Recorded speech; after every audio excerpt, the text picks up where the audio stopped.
नमस्कार दर्शकों। आज हम आपको एक बार की बात बताने जा रहे हैं। ये बात सपने, डर और आशा से जुड़ी हुई है। ये वो भावनाएं हैं जो हर किशोर के दिल में बसती हैं। लेकिन क्या हो जब एक किशोरी को अपनी इन भावनाओं को एक छोटे से गुप्त कमरे में मौत के साए तले लिखना पड़े। आज हम बात करेंगे एनी फ्रैंक की, एक ऐसी लड़की जिसकी डायरी ने दुनिया को नाजी अत्याचारों और यहूदी पीड़ा की कहानी सुनाई। यह कहानी सिर्फ एक लड़की की नहीं बल्कि लाखों यहूदियों की त्रासदी और उनके साहस की है। ये बात 1930 के दशक की है। जर्मनी में उस वक्त एक तूफान उठ रहा था। एडोल्फ हिटलर की नाजी पार्टी ने यहूदियों को अपनी सभी समस्याओं का जिम्मेदार ठहराया।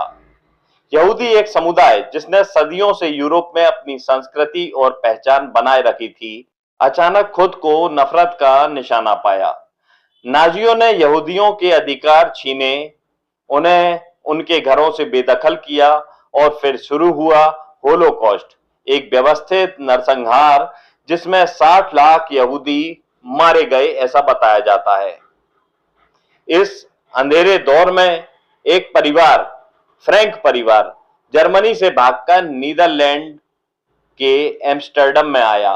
उनके साथ थी 13 साल की एनी फ्रैंक, एक बच्ची।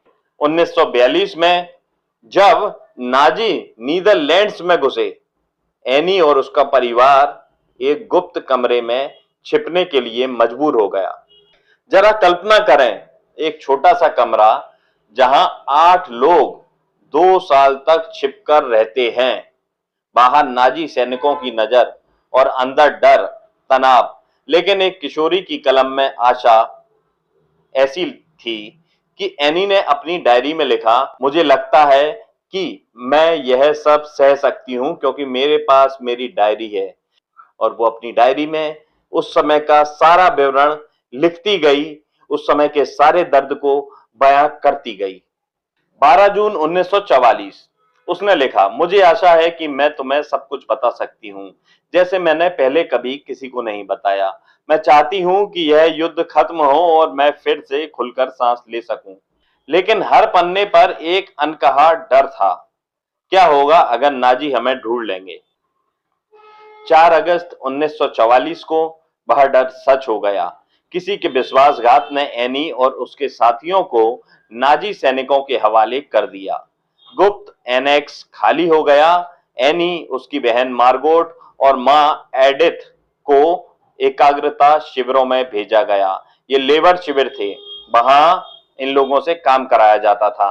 1945 में भयानक हालात में एनी और मार्गोट की टाइफाइड से मौत हो गई। हजारों लोगों की उस समय टाइफाइड से मौत हुई। एनी केवल 15 साल की थी। लेबर शिविरों में यातनाएं तरह तरह की दी जाती थी, लेकिन एनी की आवाज खामोश नहीं हुई। उसके पिता ऑटो फ्रैंक, जो युद्ध में जीवित बचे, उन्होंने इस डायरी को दुनिया के सामने रखा 1947 में, और इसका नाम था the diary of a young girl. ये प्रकाशित भी हुई और इसने दुनिया को हिला डाला। सबसे ज्यादा पढ़ी जाने वाली किताब यही डायरी पर आधारित बनाई गई। आज एनी फ्रैंक की डायरी 70 से ज्यादा भाषाओं में पढ़ी जाती है।